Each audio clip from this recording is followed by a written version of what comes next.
Do you ever wonder what it feels like to finally snap at the people who made you feel worthless? Your whole life? Not out of anger, but out of cold, quiet truth. That night at the dinner table, when my mother called me a failure in front of everyone, I didn't shout. I didn't cry. I just looked at her and said, "Then who's been paying your bills, Mom?" And that's when everything changed. My name is Emily, I'm 32, and for most of my life, I was the invisible one in my own family. I wasn't the golden child.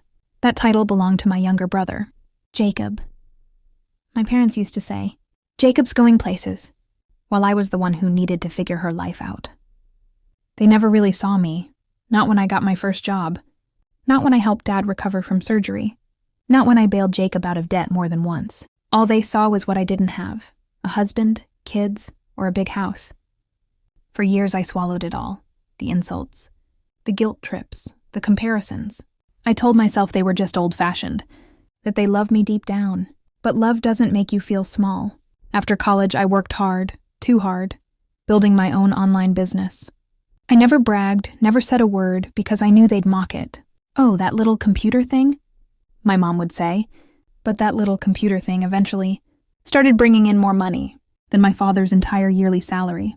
I was paying my own bills, my rent, my health insurance, and sometimes theirs when they came up short. When my father lost his job 2 years ago, I secretly started paying their mortgage. I told the bank to keep it anonymous. It felt good at first, like maybe I could finally earn their respect without them knowing. But you can't buy love from people who've already decided you don't deserve it. So there we were, last Thanksgiving. The house smelled like roasted turkey, laughter bouncing off the walls, wine glasses clinking. My mom had invited Jacob's girlfriend, Claire, a woman she adored because she was successful, which in my mom's language meant married into money.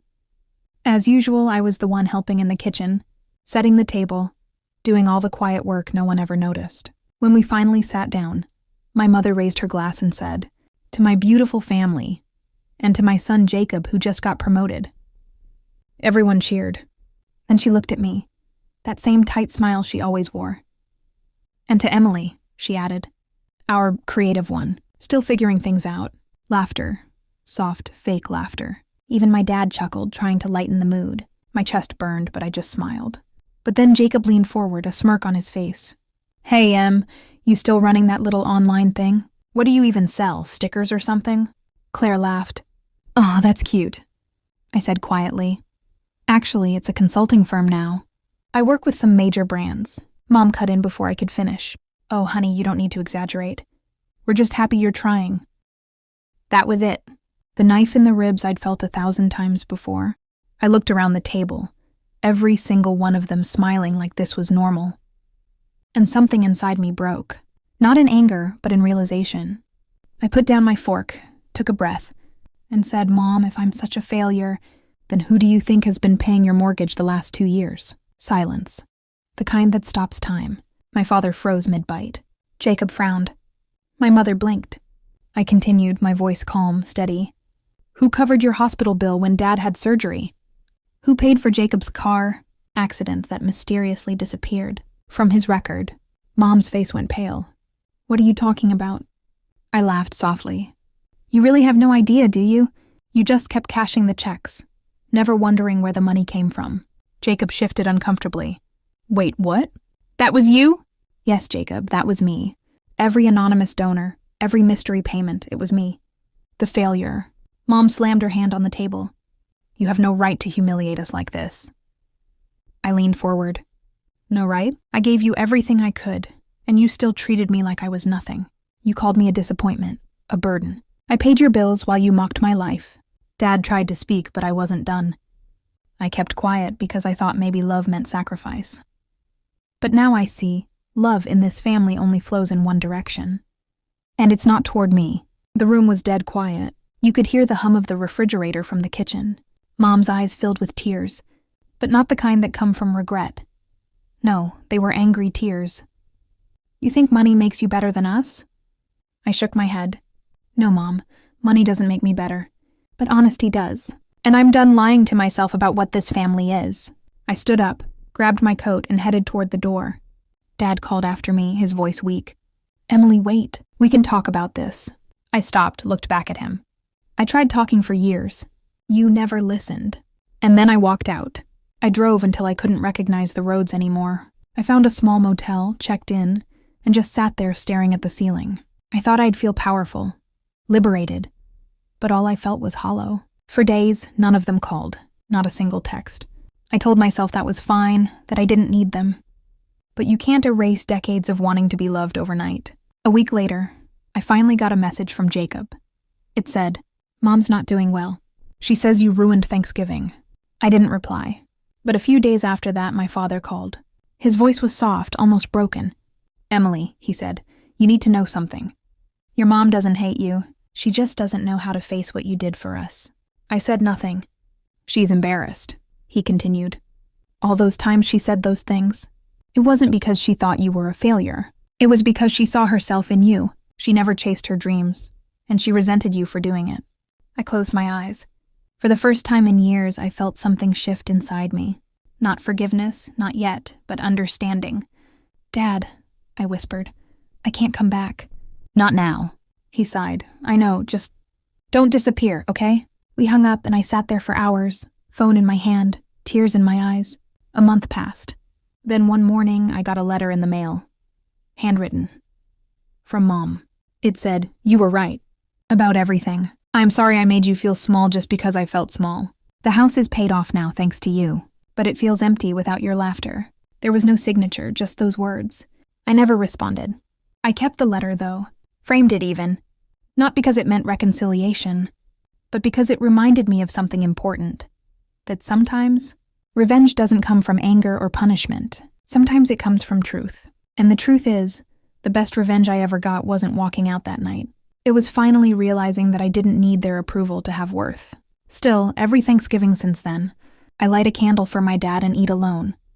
Peaceful, quiet, free. And sometimes in that silence, I imagine my mother sitting at that same dinner table, staring at my empty chair, wondering how it feels to lose the one person who kept the lights on. That, I think, is what truth really costs. When I walked back into that house the next morning, it felt like I was stepping into the same battlefield. Only this time I was not the victim anymore. The smell of burnt coffee lingered in the air, and the sound of the news on low volume filled the silence my mother used to dominate. My father sat at the table, the same seat he had occupied every morning for the last 20 years. But this time he looked smaller, weaker, like he knew something had shifted, and there was no way to undo it. He did not look up when I poured myself a cup of coffee. The same mug I used as a teenager, the one that said "Future CEO." I used to think it was funny. Now it just felt like prophecy. I sat across from him, let the silence stretch until he could not stand it anymore. "You should not have talked to her like that," he said finally, his voice rough. "Talk to her like what?" I asked, taking a slow sip. "You humiliated your mother. In front of everyone." I laughed softly. "You mean the way she humiliated me?" "Every single dinner for years. Every report card, every boyfriend, every missed holiday." He flinched just slightly. It was the first honest reaction I had seen from him in years. "You know how she gets," he said. "She did not mean it." I stared at him. "She always means it." He sighed, rubbing his temples.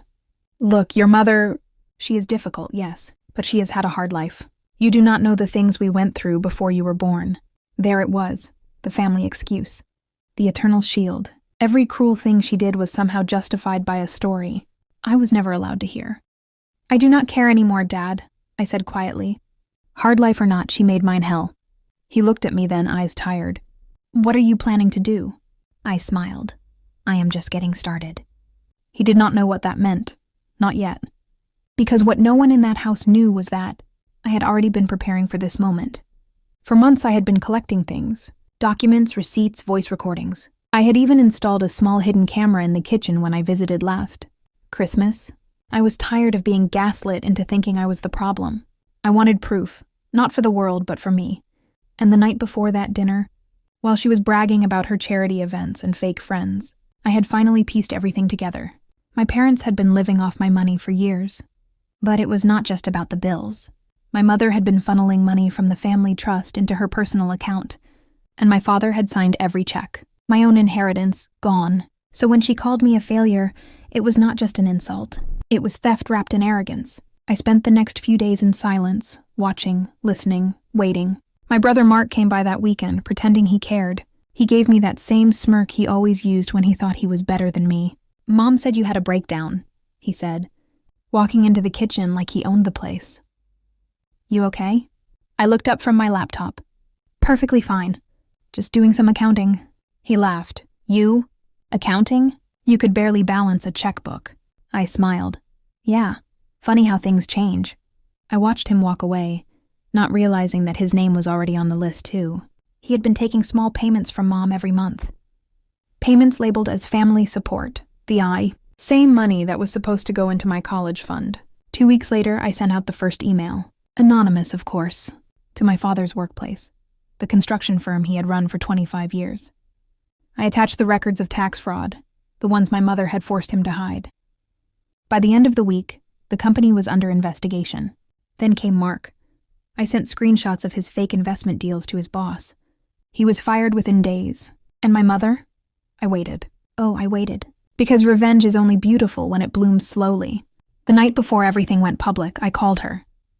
I told her I wanted to make peace. She was so eager. She even offered to cook dinner. When I arrived, she was all smiles. "You see?" she said, hugging me stiffly. "Family should not fight. We are stronger together." I could not help but smile back. "You are absolutely right, Mom." Dinner was awkward, quiet. My father barely ate. Mark kept checking his phone. I could see the tension building, the unspoken panic. They knew something was coming, but not what.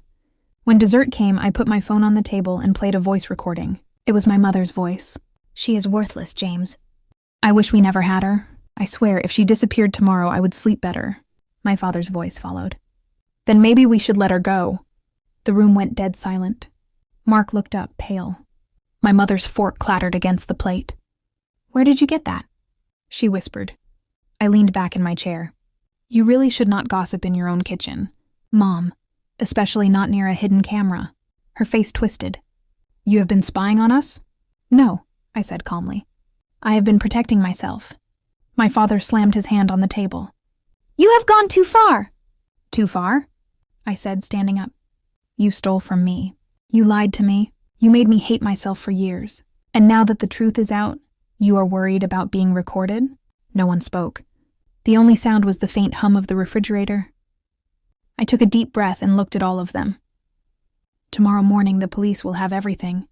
The bank records, the fake transactions, the fraud, the recordings, everything. My mother's face drained of color. My father just stared at me, expressionless. Mark looked like he might throw up. "You would not do that," my mother said finally. "You are my daughter." I looked at her, really looked at her. "No, Mom, I was your paycheck." And then I walked out. That night I did not sleep. My phone buzzed with calls and messages, but I ignored them all. I sat by the window, watching the lights of the city flicker in the distance, thinking about everything I had lost and what I had finally taken back. By morning it was all over. My father's company froze his accounts. My brother's reputation was ruined. And my mother? She was on the front page of the local news, her charity foundation under investigation for embezzlement.